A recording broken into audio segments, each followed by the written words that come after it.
Estamos de volta, pessoal. Como é que foi a atividade de Fundamentos e Processos? Gostaram da experiência da entrevista? A ideia realmente era fazer algo mais prático. E como eu disse a vocês, a gente não tem como atravessar esse período sem que vocês de fato tenham aprendido algumas noções básicas de ambas as nossas disciplinas. Também não adianta a gente sair correndo sem montar um alicerce, uma base em termos de conhecimento. Temos que fazer as duas coisas ao mesmo tempo, certo? E em direito trabalhista não vai ser diferente. Hoje o nosso grande objetivo é fazer uma pequena retrospectiva, um pequeno resumo de assuntos que já foram dados, mas a gente não conseguiu ainda se aprofundar, que não fizemos nenhum exercício de aprofundamento, mas que são extremamente necessários para o seu aprendizado, além de base para os assuntos que virão mais na frente. Eu vou passar para vocês um cronograma detalhadozinho do planejamento que eu tenho por vir, mas de antemão já antecipo. Uma parte do nosso assunto de direito vai ser através de pesquisa.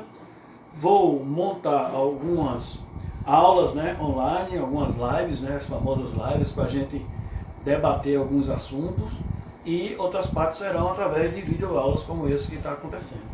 É interessante que a gente tem que trabalhar em duas frentes, né? Vocês sabem que nós teremos um simulado mais na frente, e o simulado vai ser com todos os assuntos, ou os principais assuntos. Vamos negociar isso também, como a gente sempre fez, né? Vamos negociar os assuntos que a gente que tem mais importância, ou alguns que a gente pode, através da atividade, retirar. Mas esse trabalho tem que ser feito, como eu disse, nesses dois pontos de vista. Eu tenho que trazer o conteúdo, revisar, fazer com que ele entre nas suas mentes. E eu tenho também que preparar vocês para a avaliação. Então, a nossa estratégia vai ser a seguinte: independente do meio que nós formos fazer as próximas aulas, eu vou ter um tempinho para revisar alguns assuntos e outro tempinho para adiantar. Lógico, né? A gente vai ter que ter mais tempo para adiantar do que para revisar. Mas o de hoje é a base de todo o direito trabalhista, que realmente vocês têm que ter enraizado em suas memórias. Mais na frente nós vamos trabalhar outros assuntos também de suma importância. Ok? Vamos lá. Direito trabalhista. Vou fazer um breve resumo primeiro da história dele. Foca aqui, Netinho, para passar.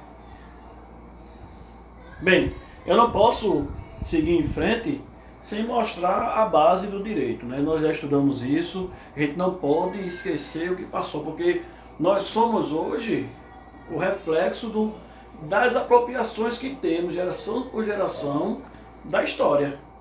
Eu digo direto para vocês em sala de aula, né? Quem não tem história não tem futuro. Aliás, quem não conhece a sua história não tem futuro. Então,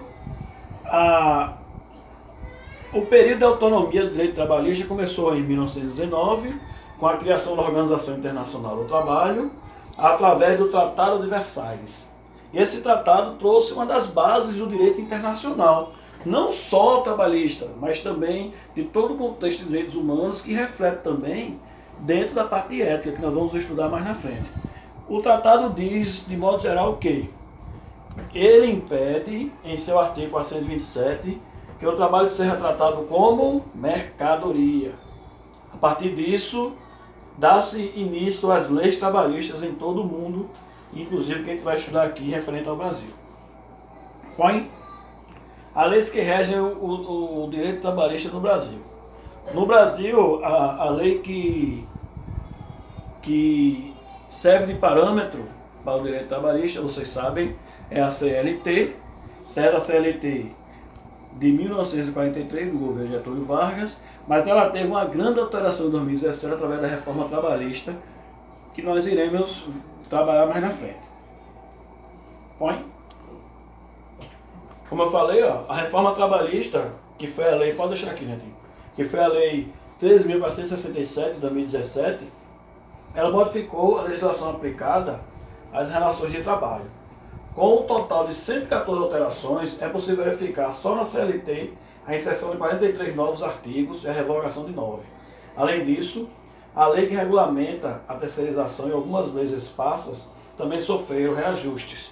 Em 2017, nós tivemos uma circunstancial alteração na lei trabalhista, e que serve de parâmetro e que a gente tem que se adaptar para trabalhar hoje.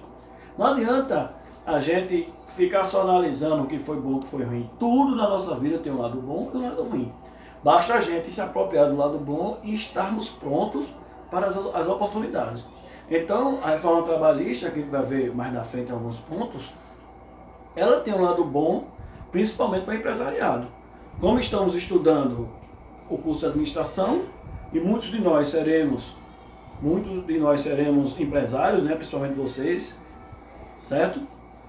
É importante que se entenda totalmente a reforma trabalhista, bem como o direito trabalhista como um todo, certo?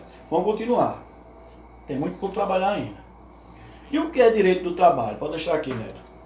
Direito do trabalho é o conjunto de normas jurídicas que regem as relações entre empregados e empregadores, certo?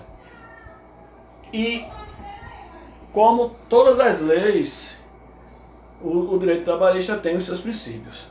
Já falei em sala de aula, pessoal, vamos relembrar? Princípios são as bases, são os alicerces, são as raízes que geram qualquer tipo de lei, qualquer tipo de estrutura social. No caso do direito trabalhista, ele é baseado em 5 premissas, 4 antigas e uma que veio após a reforma trabalhista. Eu vou de forma rápida falar sobre eles. Neto, foca aqui, por favor. Primeiro deles, da proteção. Pode deixar aí, Neto. O que é a proteção? A proteção é o princípio do direito trabalhista que dá prioridade nas relações ao empregado. Por que, professor? O empregado,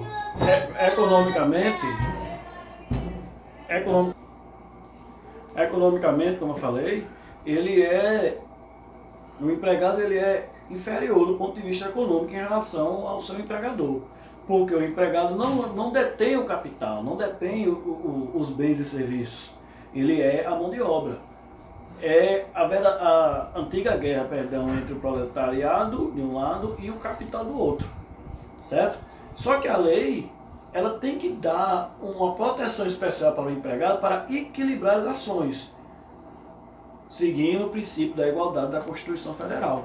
Se eu desse prioridade ao empregador, ele juridicamente iria esmagar o empregado.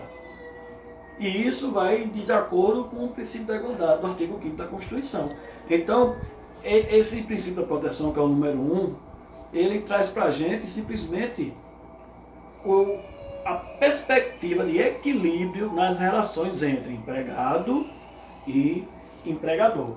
Em suma, se tiver controvérsia entre as duas situações em termos de lei, certo? Esse princípio leva o direito trabalhista sempre a favor do empregado. Em resumo, o empregador tem superioridade econômica, o empregado tem superioridade jurídica. Esse é o princípio da proteção. Beleza? O próximo princípio é o da irrenunciabilidade dos direitos. Pode focar um pouquinho aí, Netinho, por favor. O que é irrenunciabilidade? Bem fácil aqui, para a própria palavra. Renuncia. O que é renunciar? É você abrir mão, você deixar para lá, é você dar a sua vez. Esse IR aqui tem um sentido de negação.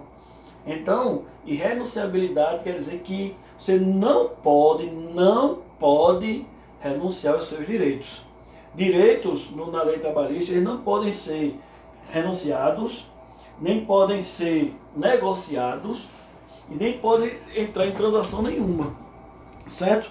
Por que essa proteção? Essa proteção, né? Aliás, perdão, gente, esse princípio já deriva do princípio da proteção. Porque se o empregado pudesse abrir mão dos seus direitos, se ele pudesse renunciar aos seus direitos, de forma bastante fácil o empregador iria desequilibrar a balança, ok, pessoal? Comprando, negociando os direitos trabalhistas. Então, esse princípio diz assim, olha, mesmo que você não queira, você não pode abrir mão dos direitos que essa lei lhe impõe. A lei impõe esses direitos, já para proteger o empregado, que ele tem a relação mais frágil do ponto de vista econômico, ok? O próximo é da primazia da realidade. certo? O que é a primazia da realidade? Ó, pessoal, mesmo que não tenha, certo, documento nenhum que comprove, o que vale para o direito trabalhista são os fatos, certo? O que vale são os fatos. Primazia é o quê? Preponderância da realidade. Mesmo que não exista documento nenhum, se eu conseguir provar que algo aconteceu de fato, certo? Eu tenho o direito e, consequentemente, o outro lado tem a obrigação dentro do direito trabalhista. Para que serve também esse tipo de princípio? Lógico que ele vai para todos os dois, né? No entanto, muitas vezes as pessoas trabalham sem documento nenhum que se comprove isso, certo? Por exemplo, vamos supor que eu tenha trabalhado em determinada empresa durante um ano sem ter documento nenhum, sem ter minha ficha de trabalho, sem ter minha carteira profissional assinada. Do ponto de vista jurídico, documental, burocrático, eu não trabalhei. Mas o direito trabalhista, ele protege essa situação. Então, se eu de fato trabalhei, a primazia da realidade é o que vale. Então, eu tenho todos os direitos trabalhistas como qualquer outro que tenha sua carteira assinada no mesmo período. Beleza, gente? O que vale são os fatos, lembre-se disso. O próximo, dar continuidade da relação de emprego. Esse princípio pode manter, né? Esse princípio traz para a gente a continuidade, trazendo o que? De modo geral, certo? Os contratos e as relações de emprego, eles são por tempo indeterminado. Enquanto os dois, o empregado e o empregador, não quiser encerrar a relação de emprego, ele continua valendo. E isso serve também para que não haja as quebras de contratos de forma arbitrária. Enquanto eu quiser, o empregador quiser, aliás, enquanto o empregado quiser, o empregador quiser, continua a relação de emprego. E por último, não menos importante, acordado sob legislado. Esse princípio ele foi inserido, pode manter, esse princípio foi inserido através da reforma trabalhista de 2017. O que é que ele diz na prática? Acordado é acordo. As pessoas entrarem em acordo. Legislado é lei. O que quer dizer na prática? Esse princípio ele veio para flexibilizar as relações trabalhistas, certo? Por que flexibilizar as relações trabalhistas? A intenção do governo na época que fez a reforma era a geração de emprego, né? Esse é o grande lobby que ele usou para aprovar a reforma trabalhista. Então, quando você flexibiliza as leis trabalhistas, principalmente alguns direitos primordiais do trabalhador, você passa a ter menos burocracia para o empregador começa a ter menos custos e, teoricamente, pode contratar mais funcionários. Então, o que foi inserido? Em determinadas situações, desde que não sejam contrárias a leis superiores, a leis federais ou a própria Constituição, certo? O que ficar de acordo entre o empregado e o empregador passa valendo mesmo que não conste em determinadas leis.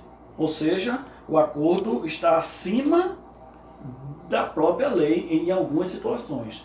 Lógico que a gente tem que se aprofundar em situações que não podem acontecer, como a questão da diferença de salário, entre outras situações. Mas, de modo geral, o que eu acordar entre empregado e empregador fica valendo até acima da própria lei. Ok? Vamos dar continuidade? Hoje tem muita coisa, hein? Passa aqui, meu amigo.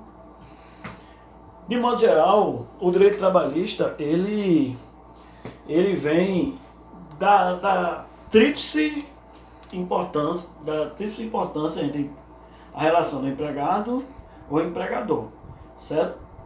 O direito trabalhista, na verdade, ele é a área do direito que regula as relações entre o empregado e o empregador.